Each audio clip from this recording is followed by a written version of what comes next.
Au menu de ce journal, le président du Faso plaide pour une réduction des coûts du traitement du cancer en Afrique. Le chef de l'État burkinabé a animé un panel de haut niveau sur la question à Niamey en marge du sommet extraordinaire de l'UEMOA. On voit cela dans quelques instants. En Grèce, le parti Nouvelle Démocratie obtient la majorité absolue aux élections générales anticipées. Le nouveau leader, Kyriakos Mitsotakis, promet des mesures pour stimuler la croissance du pays. Bonjour à tous, merci de suivre les informations de la mi-journée sur la télévision du Burkina. Un très bon appétit à vous qui êtes à table et toutes nos sincères excuses pour ces difficultés au démarrage de cette session d'information. Cela dit, le président du Faso plaide donc pour une réduction des coûts du traitement du cancer en Afrique. Roch-Marc Christian Kaboré a animé donc un panel de haut niveau à Niamey en marge du sommet extraordinaire de l'UEMOA. Le chef de l'État burkinabé a, au cours de son intervention, fait cas des progrès réalisés et en cours au Burkina Faso dans la prévention et le traitement du cancer. Nous suivons le compte-rendu de Vincent Kendrebogo.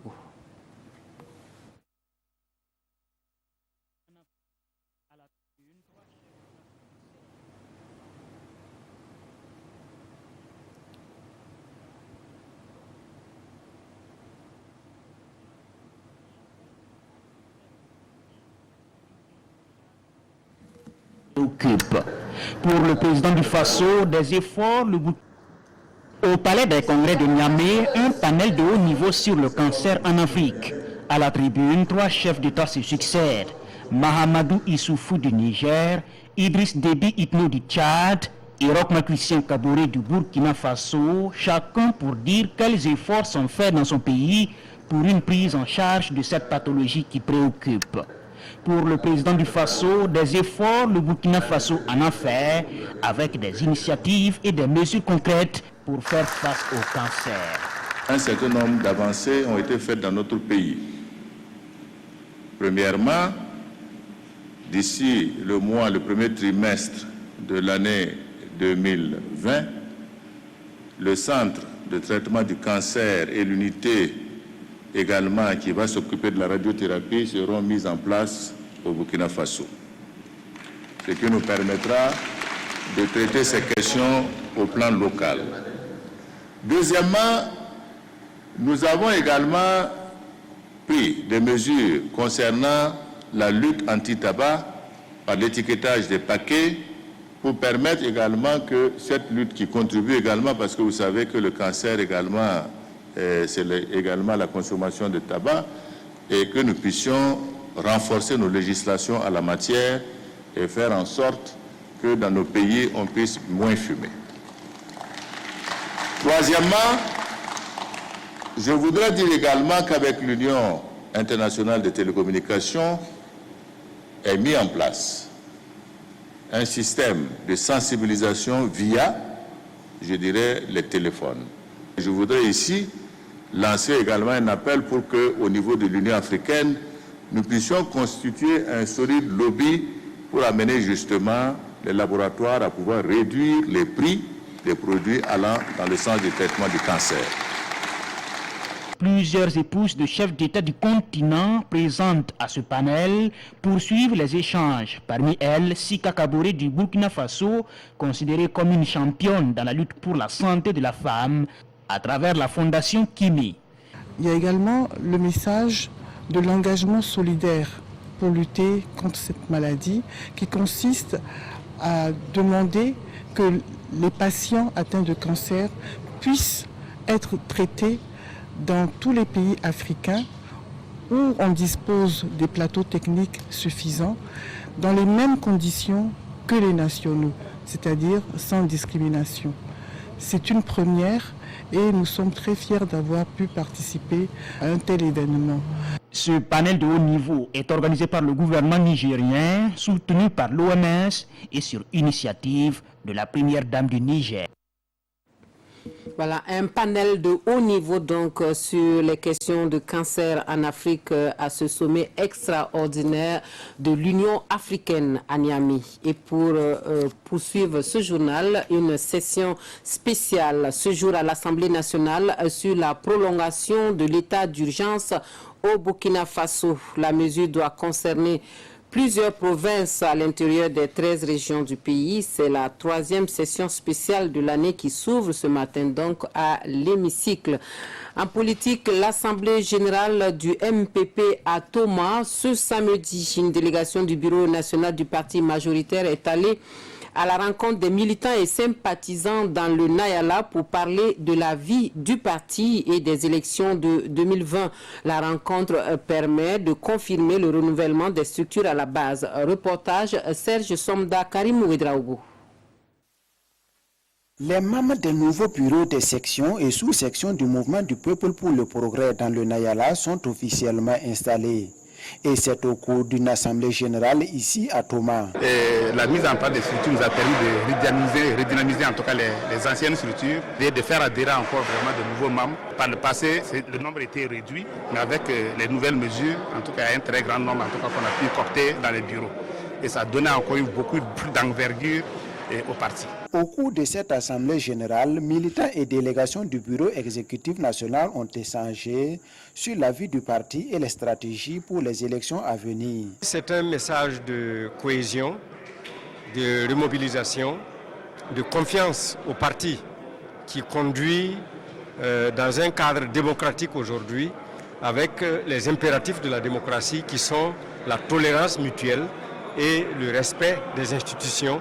Les responsables communaux du Parti du Soleil Levant ont présenté les différentes réalisations dans les 6 communes que compte le Nayala. Il était temps de faire un revue à mi-parcours des différentes réalisations, des différentes promesses qui ont été faites au niveau de la province et voir quelles sont les perspectives pour pouvoir atteindre 90 ou 99% des engagements pris au niveau de la province en termes de réalisation en ce qui concerne le contrat social de notre président avec le peuple burkinabé. Le bilan est satisfaisant, il faut le reconnaître.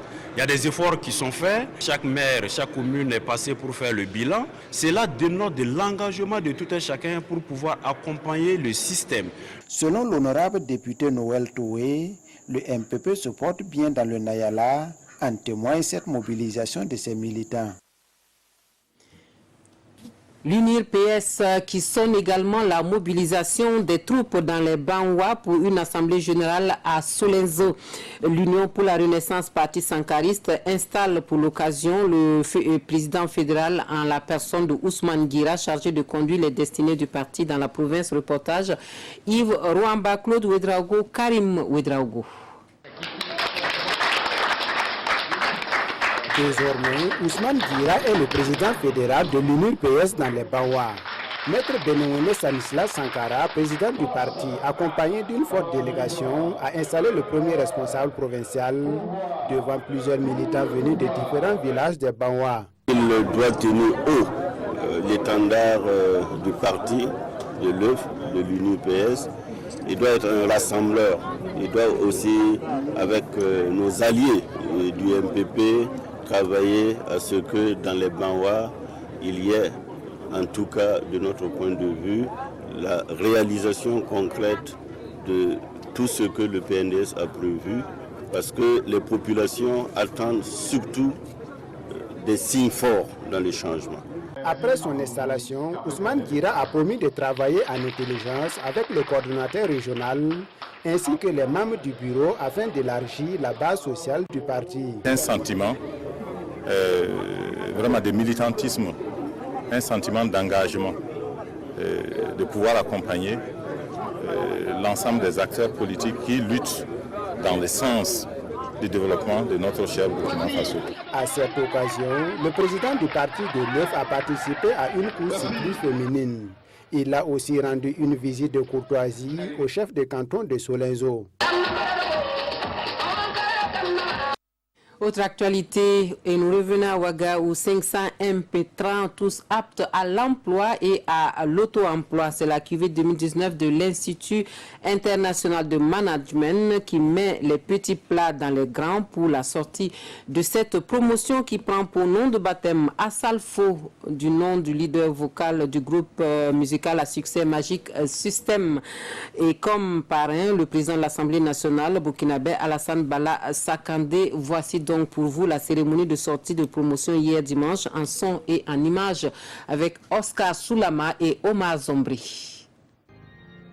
Promotion à Salfo, du nom du leader du groupe musical Magic System, c'est le nom de baptême de cette cuvée 2019 de l'Institut africain de management, IAM. Forte de 500 impétrants, cette promotion est composée d'étudiants ayant terminé leurs études en BTS ou licence pour certains et master pour d'autres. C'est un sentiment de joie pour moi ce soir-là. Je suis très contente de participer à cette promotion. Sentiment de joie parce que 5 années d'études, ce n'est pas 5 jours. Le sentiment qui m'anime, c'est la joie, la gaieté. Voilà, c'est un ouf. Mais ce n'est pas fini, voilà, on va poursuivre pour 3 années encore d'études doctorales. C'est le couronnement d'un chapitre de leur vie. Il y a une nouvelle ère qui s'ouvre à eux. Nous leur demandons de redoubler d'efforts, car la carrière professionnelle est quand même difficile. Il y aura des hauts, des bas, mais c'est de toujours garder le cap et de penser à ces années de labeur, de dur labeur.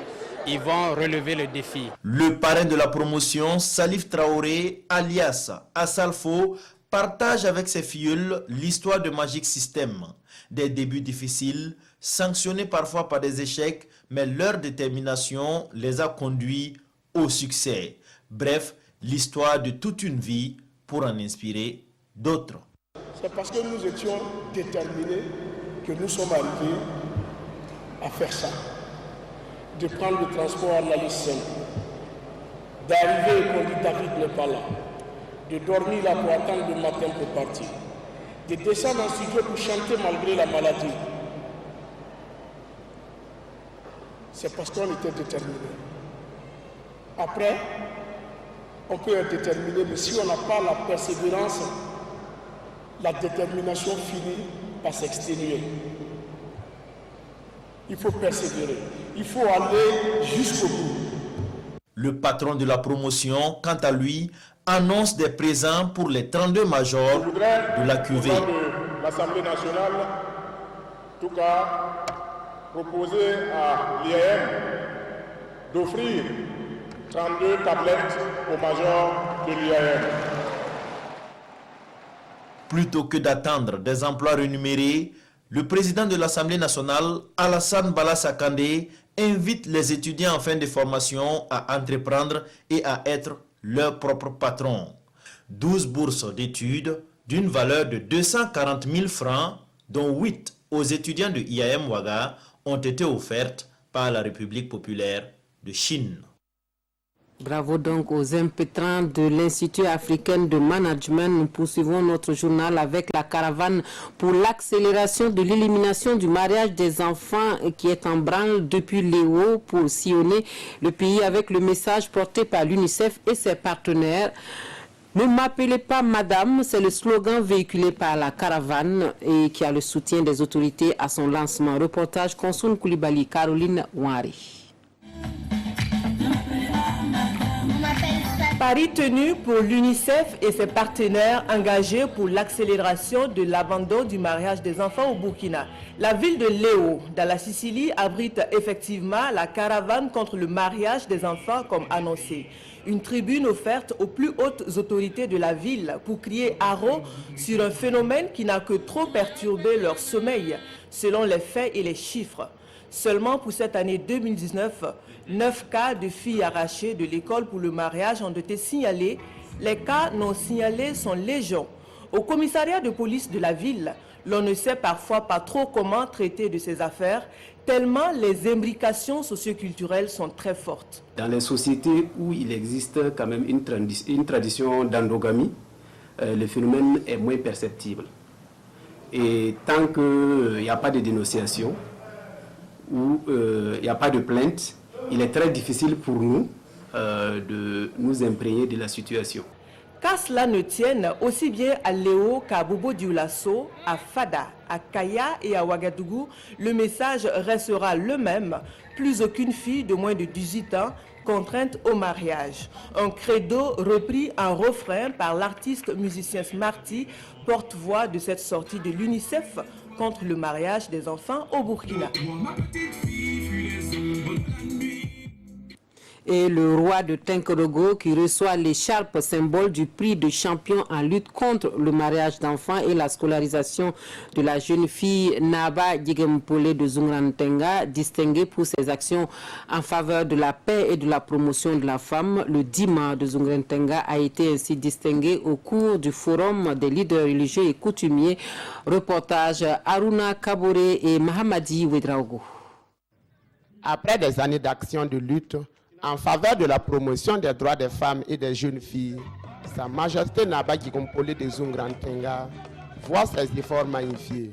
Le roi de Tinkodogo est distingué champion en lutte contre le mariage d'enfants et la non-scolarisation des jeunes filles en Afrique de l'Ouest francophone au titre de l'année 2018. C'est une récompense qui m'honore et m'invite à faire plus pour la paix et le développement du Burkina Faso. Nous allons continuer à faire passer les messages de sensibilisation pour un changement de comportement en faveur de l'épanouissement des femmes et des jeunes filles.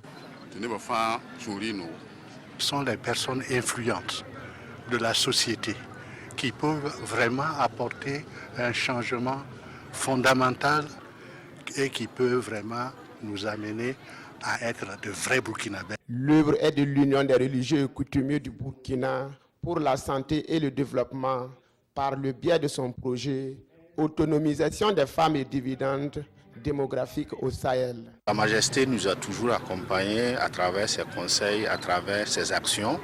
Et nous attendons à ce qu'effectivement la population abandonne cette pratique de mariage d'enfants qui a des conséquences néfastes sur la vie effectivement des filles et qui amène des situations terribles dans la vie des femmes. Au Burkina Faso, le projet mène depuis 2017 des actions de sensibilisation auprès des parents et des autorités locales afin de les outiller sur les dangers du mariage précoce et les droits des filles. À l'international, les résultats provisoires des élections générales en Grèce donnent le parti La Nouvelle Démocratie vainqueur avec une majorité absolue de 158 sièges. Le parti du Premier ministre Alexis Tsipras cède ainsi la place de leader au parti conservateur de Kyriakos Mitsotakis qui promet des mesures pour relancer la croissance du pays. C'est l'homme vers qui l'Europe a les yeux rivés ce dimanche, Kyriakos Mitsotakis. Le leader du parti libéral et conservateur Nouvelle Démocratie remporte les législatives anticipées en Grèce et pousse Alexis Tsipras vers la sortie. Devant ses partisans, il jubile. À 51 ans, ce descendant d'une dynastie politique et familiale promet des emplois grâce à des privatisations et une politique fiscale plus généreuse envers les entreprises. Il remporte une majorité absolue pour le faire. Je serai le Premier ministre de tous les Grecs et j'ai l'intention de travailler dur pour convaincre même ceux qui ne nous ont pas soutenus ce soir. Nous sommes trop peu nombreux pour être divisés et nous avons beaucoup à faire ensemble. Nouvelle Démocratie s'impose avec 39,8% des suffrages, 8 points de plus que le parti d'Alexis Tsipras, Syriza. Suivent derrière les sociodémocrates et les communistes, le petit parti nationaliste Solution Grecque et Mera 25, parti de l'ancien ministre des Finances, Yanis Varoufakis. Quant à la répartition des sièges au Parlement, Nouvelle Démocratie franchit le seuil des 150 sièges nécessaires pour détenir une majorité claire. Syriza devient le premier parti d'opposition avec 86 sièges. Pour mettre fin à l'austérité, il avait suscité l'espoir. Depuis, il a déçu. Les Grecs lui demandent de partir ce dimanche soir. Alexis Tsipras reconnaît des erreurs mais souligne les points positifs de son bilan. L'accord avec la Macédoine du Nord, la baisse du chômage, des mesures sociales et des avancées sociétales. Dans une démocratie, l'alternance du pouvoir n'est pas un paradoxe, ni une anomalie. C'est au contraire ce que la démocratie peut nous offrir de mieux, et je compte bien respecter la volonté du peuple.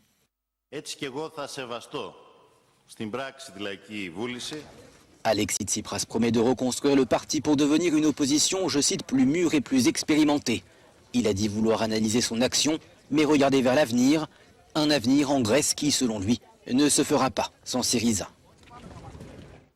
Ainsi s'achève cette session d'information. Merci de nous avoir suivis et encore toutes nos excuses pour ce léger retard au démarrage de ce journal. Un retard dû à une coupure d'électricité dans nos studios. Très bon après-midi à tous.